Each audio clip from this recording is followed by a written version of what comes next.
to travel, love to share my travels. I have a YouTube channel called Senior Travel Adventures where I post regular monthly episodes of the show where I talk to other travelers, share their photos, share in content that I think is of value to travelers. I am a solo traveler by choice. I have a husband who would prefer now to stay home, which is fine. I love solo travel. And I also have a website. I'll be putting up all my information here in a moment so that if you need this, you'll go. So today we're going to be talking about eSIMs. And I see in social media all the time people have questions about this information always.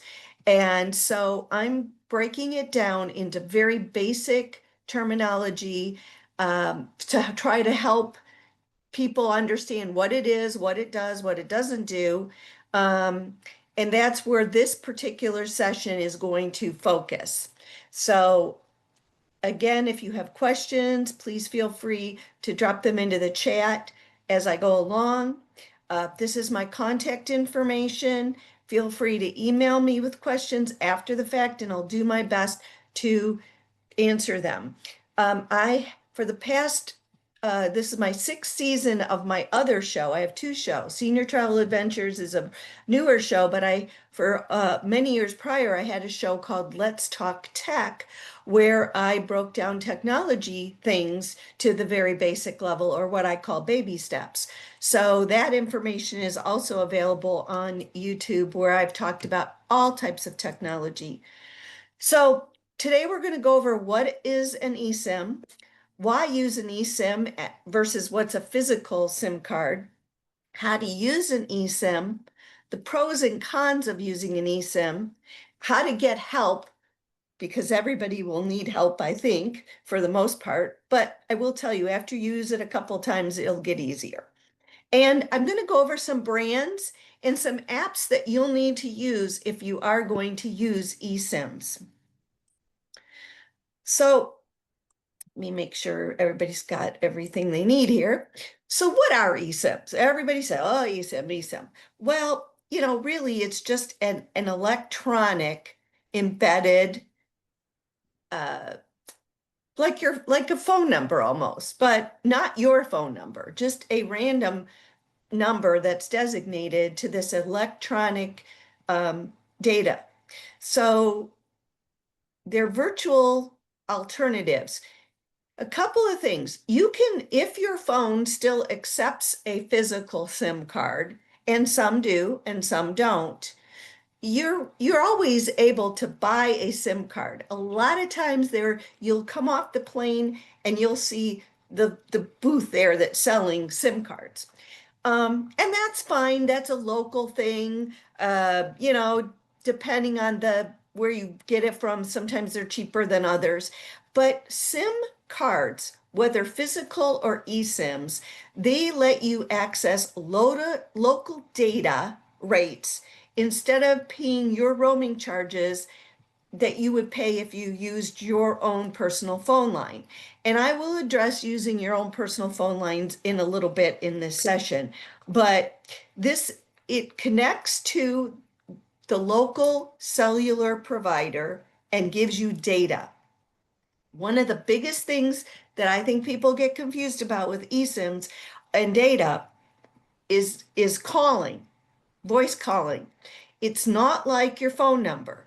You're going to be communicating using texting, apps.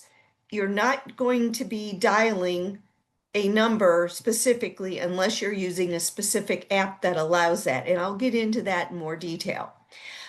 Most brands offer you flexibility. Some cover multiple countries, some cover regions.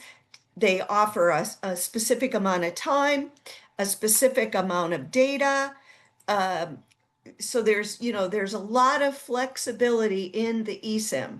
And just in the last few days, I found a company, and I haven't looked into it yet, that claims that they offer an eSIM through basically the internet that covers everywhere, but I haven't looked into it yet, so we'll see about that. So an eSIM really just replaces the physical SIM and it's embedded, built directly into your phone. There's nothing to insert, everything is done digitally. And let me tell you, an eSIM card is very small. And on an iPhone in the old days, you could barely get the thing to pop out. So an eSIM is infinitely easier. So here's just a little bit of a picture to kind of get it in your head. Embedded subscriber identity, that's what it stands for. And an eSIM is electronic physical, and they both offer multiple plans. But this is where you need to understand we're going to talk about your specific device and whether or not you can have either or both. So the benefits of using this, of course, is the no tiny cards. I already said that. The convenience that you can switch plans. You don't have to do anything. You can just go online, switch, and it's travel friendly because it eliminates these expensive calls through your own provider, through high roaming fees, which can, I have heard some stories, hair-raising stories about people on, particularly on cruise ships, with $1,000 roaming charges from their phones. We don't want that. So, which devices can use an eSIM? Well, most newer smartphones, tablets, smartwatches even have eSIM technology. You need to check your specific device to confirm that it's compatible as well as your cellular carrier. Some carriers have a lock. Your phone is not unlocked.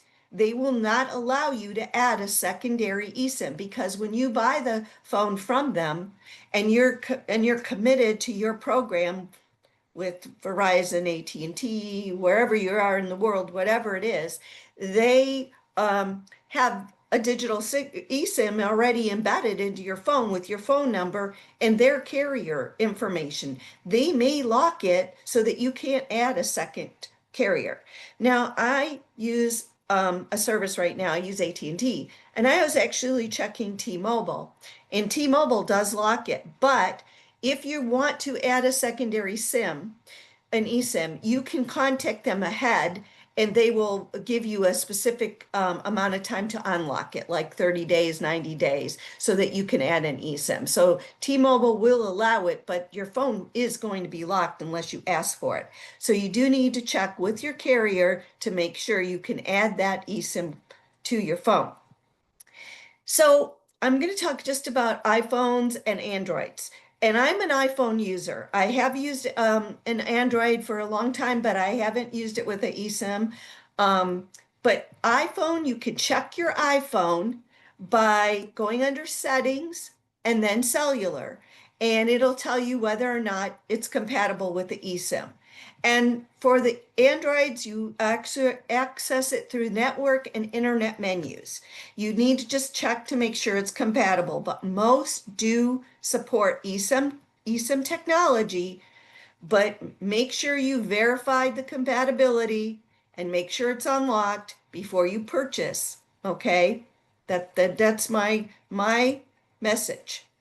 So how do you choose the right eSIM package? And this is the $1 million question, really. And I've tried multiple eSIMs in the past so that I could, see what I liked and I didn't like. So first of all, we talked about verifying the coverage. You want to make sure that the package you buy is covering all the destinations that you're going to travel to. Don't assume regional packages include every country. You need to go to the eSIM website, and we'll talk about the names of some later. And you need to see what their eSIM covers and make sure the countries are covered. For example, I'm leaving for a big trip and I'm going to have to buy two different eSIMs to cover the countries that I'm going to go to. I cannot use one. Well, I take that back. I could use one, but it's going to cost me more than if I just use my own cell phone. So I might as well have just not bothered. Also, read the reviews. Check the performance reviews for the speed and connectivity. you're going to find there's a lot of providers out there. There are some main players, there are some off-brand players. Read some reviews because some people will get on there and tell you how hard it is to communicate with them if you do have a problem. And then check to confirm a partnership. So verify your provider has, local carrier partnerships for coverage because eSIM works on the local cellular networks in the location. And I'll give you an example quickly of that. For example, there is an eSIM carrier called Orange in Europe, and they use Orange cellular data towers. That's all in one.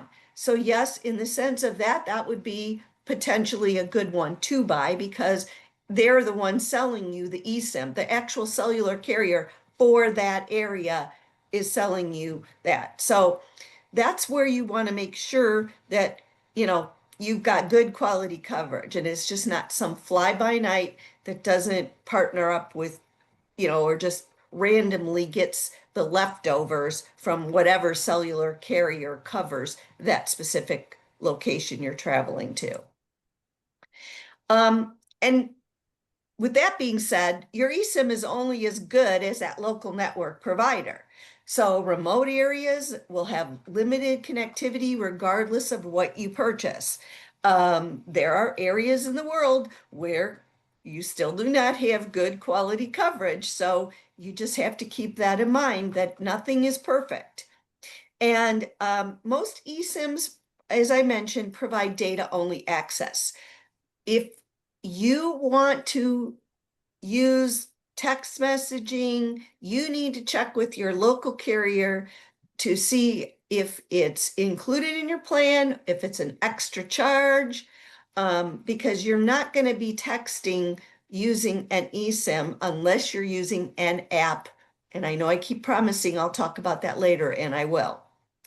And for the people who just joined, I will be answering questions at the end.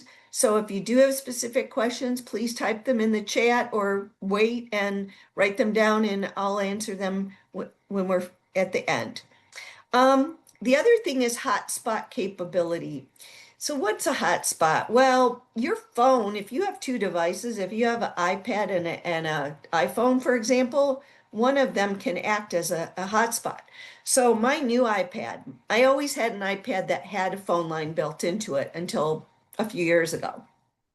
So instead of me paying extra for having my iPad with the phone line in it, and I just use my phone as my hotspot. So I connect my iPad using my hotspot on my phone. So my iPad is using my phone for its data, is basically for its Wi-Fi coverage.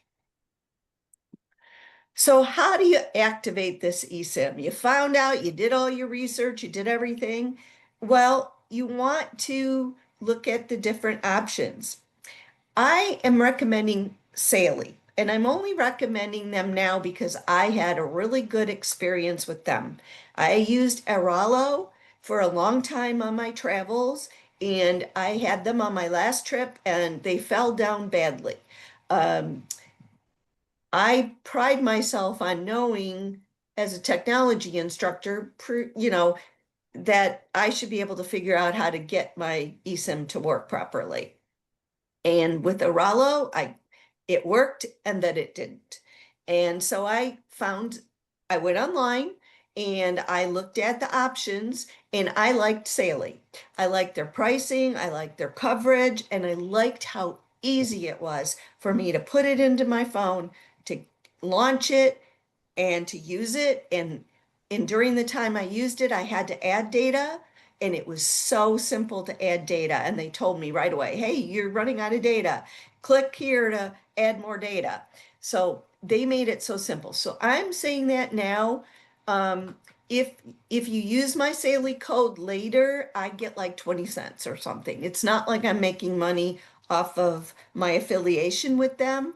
I also have an Aralo code where I make like 20 cents. So they will give you a QR code. If you are familiar with QR codes now, you'll see a picture up on the screen. That helps you to activate your eSIM, right? And they'll do it by email or on a paper. I learned the hard way the very first time I used an eSIM. I couldn't access the QR code. So I would mention that you might want to print the QR code out. Although with Saley, I did not need a QR code. Um, so you open your phone and you scan the QR code. So that's assuming that you have two devices or you have it printed, right? This is where a lot of people go wrong with an eSIM is they don't have a way to get to the code. So just keep that in mind. And your phone should help you with the next steps, okay? So think about that because you would be able to potentially not use it if you only had to rely on the QR code and you didn't have a way to access the QR code. So using the eSIM. So I mentioned several times that it offers data only. In order to call and speak to someone, you're going to need a third-party app. And I'll go over multiple ways to do this, but the most commonly used one is called WhatsApp. Oh Now, yeah. please, everybody make sure they're muted.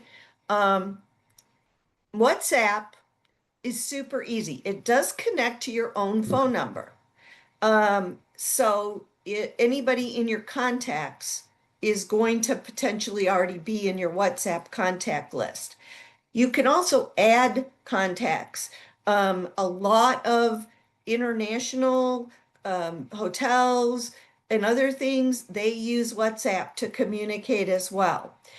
Nothing is more frustrating than being somewhere, needing to contact your hotel and not being able to do it because you don't have their number and you have to end up turning on your regular cell plan in order to make the call. And I'm going to be honest about this. It's happened to me more than once, okay? And I'm learning. I'm learning. Even though I know technology, it has been a learning curve with eSIM. I am not going to kid you about that. It's gotten much easier. It's still, there are still some things that come up that I'm like, okay, I need to learn more about that. But now, after the first few times, I was better at it. And then again with this, the last time with Saley, it was so easy. That's why I keep mentioning them is I couldn't believe how easy it was. Um, you can send your text messaging and it works the same on WhatsApp because it's looking for that contact information, right? It's not looking to do that. Now, iPhones have something called iMessage. So if you are connected to Wi-Fi and using Wi-Fi and not cellular, and you are sending a text to another iPhone, it will still work. Okay, it's not using your cellular plan, it is using the Wi-Fi connection. And this is another place where people go off the track is they can't correlate um, that the data is coming via Wi-Fi because the eSIM is the eSIM's working off of cellular coverage. Yes, it is, but it's only accessing data. It's not accessing voice. So you have to be connected to that and it operates along with your Wi-Fi. So you can use the data, you can use your Google Maps, you can use internet browsing and all of that still works the same as it did before. And you can switch in your phone back and forth between your plans if you have more than one. So if you want to switch off and go back to your cellular plan, no worries. It's easy to do. You just click a button and you're back. So I'm going to show you an iPhone right now. So remember, take that screenshot of that QR code or print it off. You're going to go to the settings. Now, I'm not expecting you to learn this right now. I'm just talking through the process so that this is not foreign to you when you do it. But you see that it says cellular data, primary, and it has secondary, travel, cellular data. This is all the different ways you can communicate, and you can toggle between these things depending on whether you want to use your personal cell coverage or you want to use your eSIM. And you need to make a default voice line. So for me, when I travel, I turn my personal hotspot off. My default voice line is travel. Now, what that means is that I'm can't use if travel is on and I'm using my eSIM, I can't use my phone to call anybody. Okay? All I need to do to call somebody if I want to use my cellular coverage is come back and pick my primary number and activate my phone. Now, AT&T takes a few minutes to activate. Sometimes you have to turn your phone on and off because it doesn't seem to understand always that you want to switch between using an eSIM, secondary eSIM, and their plan. So sometimes that gets a little funky, but it works. You know, just give it a minute. If you're trying to make something in an emergency, it's not emergency proof, right? So down here, you'll see in this thing, oops, let me go back and click too quick. You'll see where it says default voice line, and then it'll say primary and secondary, right? This person has two cellular plans. You're not gonna see a secondary cellular plan there for an eSIM, okay? Well, I'm not, okay, you may see a secondary, but there won't be a phone number attached to it. You'll see a secondary plan, but it won't have a phone number. Someday, and I don't think it's that far away, you're going to be able to probably buy an eSIM that includes an actual phone number. There is a phone number. You just don't know what it is. They don't share the phone number that's attached to it with you. But it has to have an ID number. It has to have a way to communicate. So you're just going to follow through on these prompts and you're going to follow through and just step by step, your phone's going to tell you. And I also want to mention that all of the eSIM providers, at least the ones that you can buy online right here and right now, they have wonderful tutorial videos and step-by-step instructions. You're not alone in this. There's help. There's help. I am going to just show you the Android one if you are an Android user. Same similar process. You're going to go to the settings, you're going to go to connection. It's going to tell you that it has a SIM manager, and that's where you're going to add your SIM or another mobile plan. And you're going to tap it and set up the eSIM and connect to the mobile network, and the same scenario, a step by step by step. My suggestion is you familiarize yourself ahead of time with whatever carrier or data or eSIM that you're going to use. Take the time, go look at what they have, go look at their video on how to do it so that you feel comfortable. And I'm going to tell you the first time you do it, even after you've watched all that, you're still going to be worried about it. So I'm gonna stop for a second and I'm gonna look at the chat. Can you put my code in the chat? Yeah, it's actually going to be at the end. It's on a page on the end. And yes, all of the information, I guess Annie had to leave, but yes, I'm videoing everything. And so people will be able to come back and watch this. So let's talk about data. So you decided on an eSIM, you figured out how to get it onto your phone. And this could kind of be a little bit that you might think about before you actually buy the eSIM as well. How much data do I need? That is another question that only a few people can answer for themselves, right? A plain text document is about 5 kilobytes. An MP3 song is about 4 megabytes. A 1 hour video is between 2 and 4 gigabytes. A collection of movies is 1 terabyte. It's huge. So what does that mean? Well, if you are out and about and you are not connected to Wi-Fi and you're sitting on a bus somewhere and you want to start watching a video, you are going to burn through data super quick. And I learned this the hard way as well. And mine wasn't watching videos, mine was pictures. Okay. And I'll talk about that momentarily. But typically speaking, you need to consider what do you want to do when you're not in a hotel where you can connect to Wi-Fi or somewhere you can connect to Wi-Fi. So here's the data usage reality check part one. YouTube takes 193 megabytes for 5 minutes of use. Remember, back on this page, you got to keep this in mind. How much is in a megabyte? Okay. So usually eSIM cards are sold by the gigabyte. 1, 2, 3, 4, 5, 10. All right. So 1,000 megabytes make up 1 gigabyte. So YouTube, you could watch 50 minutes of YouTube for 1 gig of data. Facebook isn't as bad. Uber, don't know why it is bad. Google Maps, pretty good. Okay. So just think about it in terms of, um, you know, thinking about your data. How much data are you going to consume?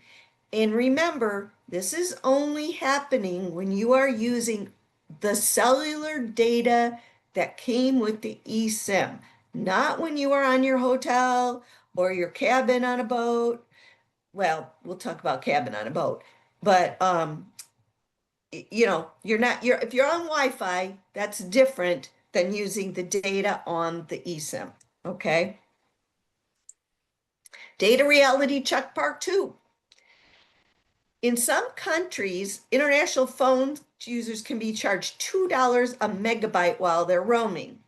In international waters on cruises, don't even do it. Shut your phone off. AT&T charges $2.05 a megabyte on a cruise ship if you don't buy their special cruise ship data package, which is very costly. Okay. But look it over here on the right-hand side of the screen, all the different things. If you were just using it for 5 minutes, mobile data for 5 minutes without an eSIM, okay? Or even with an eSIM, it's not the same price, but it's the same amount of data. But look at if you're just using your sub plan, how much? YouTube, $386 for 5 minutes. Google Maps, $174. Prime Video. So you definitely want to get an eSIM card that you can use when you need it out on this, when you're walking, so you can use your Google Map or whatever, but you also want to make sure, but you can download Google Maps to use offline, and I can answer that question later if somebody has it. But, and that's what I would recommend, that you make sure you always have an offline version of your Google Map for the area you're in. It's the reason for that is safety as well. In case you cannot connect to a cell tower or something, you would have access to that Google Map. Smart data management tips. So calculate your needs before you buy your eSIM, 1 hour of Google Maps, 5 megabytes, Netflix, 7 gigabytes per hour. You definitely don't want to use an eSIM card to watch Netflix. Save that for your hotel where you're on their Wi-Fi. Pre-download any content that you can. Maps, entertainment, travel guides, so you minimize your data while you're on your travels. And monitor your usage. Your phone has a built-in data tracker to avoid this. And your eSIM card, because it's a secondary line, you can see what the data use is. So if you bought 5 gigabytes of data, you can check it every day to make sure you still have plenty of data, or if you need to do what they call top up, okay? Topping up, it means you're going to add data to the eSIM that you're already using. So let's talk about iMessages.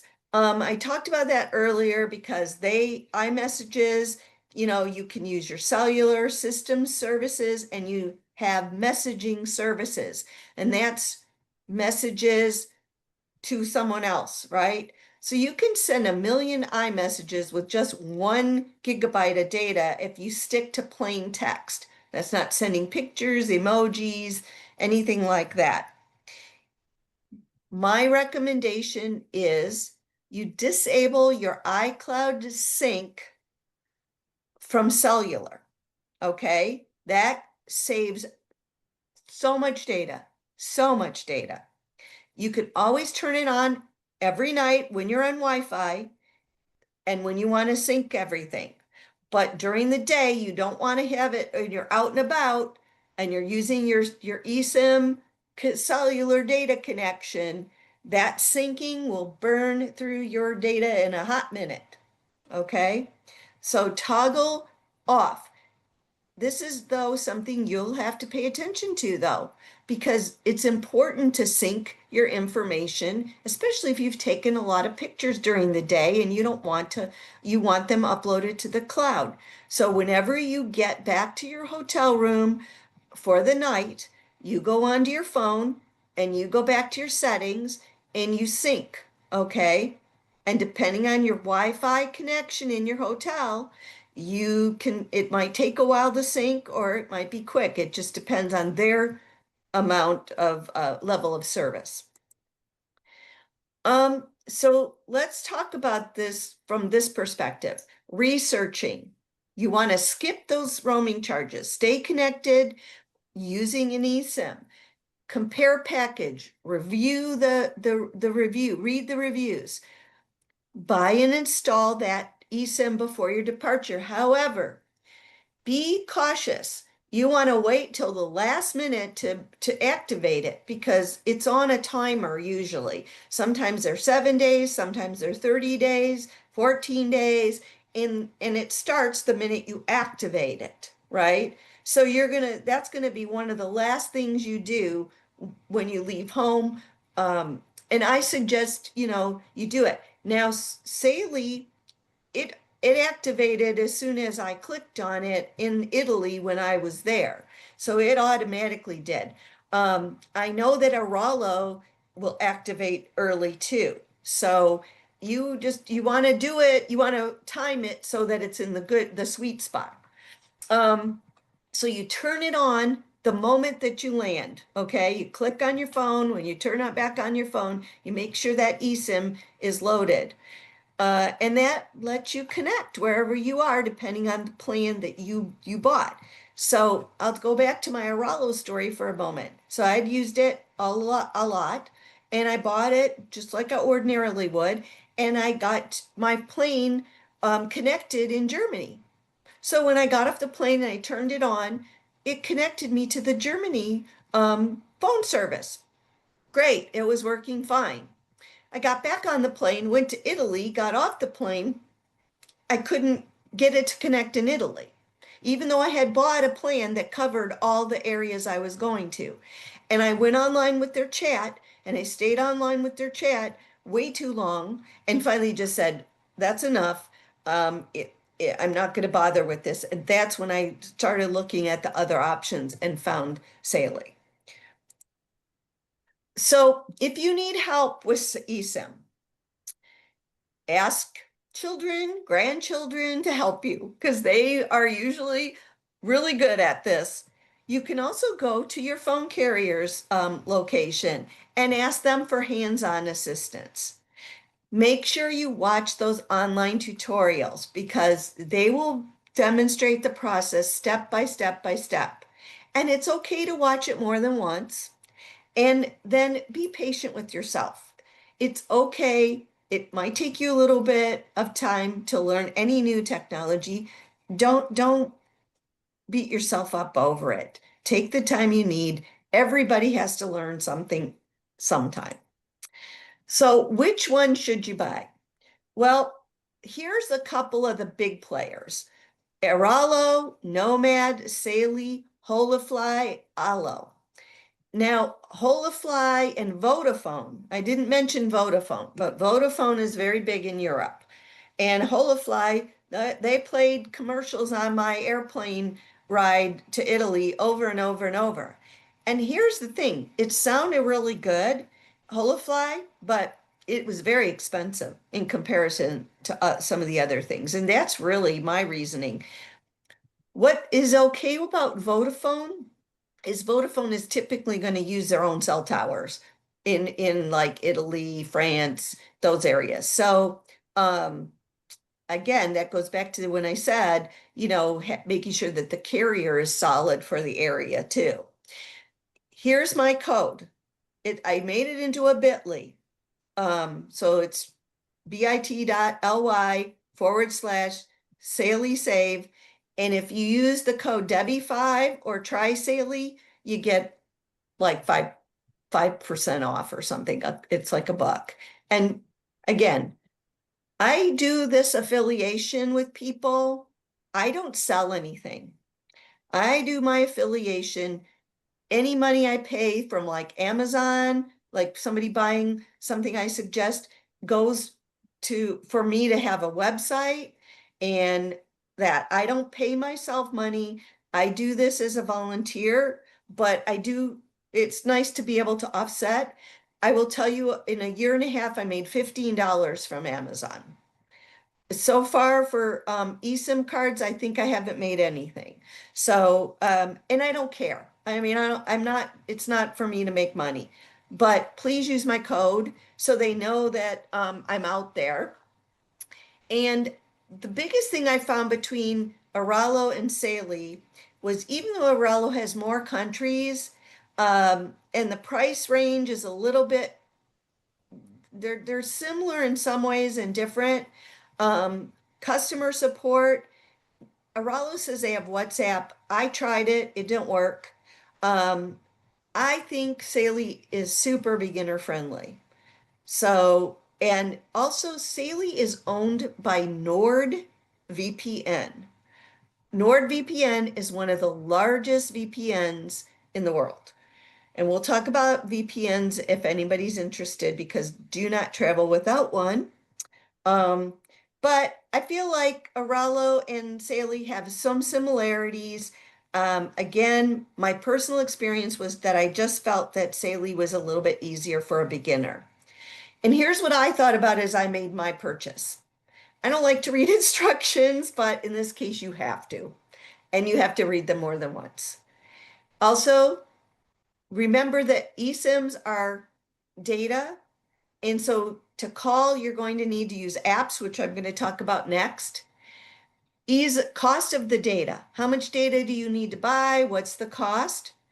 The ease of use and installing it, the reliability of the company, and the preparation that you need, such as app choices. That was how I think through which eSIM I would purchase. So here's the most common communication apps. WhatsApp by far is the most popular for free messaging, calls, and video chats over Wi-Fi or data. I neglected to mention, but will mention it now, that I am using Lisa Watson's Zoom account. She graciously let me use this, but I was able to communicate with Lisa Watson from Onvigo Travel when she was in Africa through WhatsApp. That's how we communicated, because she's out in the middle of nowhere and she was fortunate enough to be able to get a signal, and we were able to communicate. I have used WhatsApp with my groups. WhatsApp's great when you're traveling with other people, because you can have a separate group where you can just communicate with each other. There's other ones called Telegram, Signal. Signal is good because it's privacy focused, okay? iMessage and FaceTime. Apple's built-in services for iPhone users are great with communicating with other Apple users. Facebook Messenger. It connects you with your Facebook people, and you don't have to share your phone number because all the other ones share your phone number. Viber. I have used Viber. I haven't used it for a long while, but it's very popular in Asia and Eastern Europe for free messaging and low cost calls. So those are the ones that you would look at potentially for communications. I personally use Messenger, FaceTime, Messages, and WhatsApp. Those are my choices. But I have no problem with Viber. I haven't ever used Telegram. I think I've used Signal maybe once. And this goes back to me teaching technology at the university level. I had to become familiar with these apps because some of my students were in the military and they had to use these types of communication tools with me. So I said earlier about VPN. Always use a VPN, a virtual provider network. I hate to use barrier for your communication using your phone on Wi-Fi. You must protect yourself on Wi-Fi. Do not connect to public Wi-Fi without a VPN anywhere. I guarantee that something untoward could potentially happen to you, and you don't want that. You're traveling, you don't want to be bothered with that. So you don't, I'll use a nicer one. Um, when you go out in the rain, you always carry an umbrella or a raincoat. Make sure you have that VPN. That's your umbrella or your raincoat. A Google Voice number. So I have a Google Voice number. And what I like about Google Voice using that number is that when someone calls that number, it goes into an email. If someone leaves me a voice message, that voice message is translated and texted to me in an email. So I get an email of what the person said. So why does that matter? Well, you could potentially forward your phone number to a Google, which is free, Google Voice number, and then in your message, just say, please leave me a message. This is the only way to communicate with me. And hopefully the person will leave you a message and then you'll get an email and it'll say so-and-so called you and here's what they said. I mean, I love Google Voice, by the way. Now you can use Google Voice, the number internationally, but it costs money. So it's a US base or North America base, right? Let's talk about international calling plans. Okay, Verizon, T-Mobile, AT&T. I'm sorry, I don't know the Canadian one. I want to say TELUS or something like that. Um, they all have international calling plans. AT&T's is $12 a day with a max of 10 days. So if you're in the billing cycle, if you leave the day the billing cycle starts, and you use it for 12 days or 10 days, it's going to be $120. However, if you are traveling in the middle of two billing cycles, potentially you will get charged $240. Um, I know Verizon has some special plans, and I know T-Mobile has some special plans for texting. So if you have those providers, certainly you should research that. So here's what I have done on my last few trips. I have actually used my eSIM, and like the day I arrive, I do activate my international calling plan just to make sure nothing happened in the 15 hours I was on the plane or whatever. And, make sure I'm all set, my rides, where my hotel, make sure everything's done. And then I turn my regular cell plan off within the 24 hours. And a few days later, maybe 4 days, I might turn it back on again to see if I have any voice messages or, that's typically what happens is people who've texted you or left you voice calls where you're not going to get those when you're on an eSIM only. You're not going to know about them until you turn your phone plan back on. That's when you might do it. So those are how I do it to save money. But sometimes I have gotten frustrated and just turned my phone back on because certainly it is the easiest, but it's not the cheapest. So I'm going to answer the questions now. And this is my contact information. if you go to the first link, it is everything. It's my Instagram, my TikTok, my website, my Substack, whatever I've got. And then my website is seniortraveladventures.net.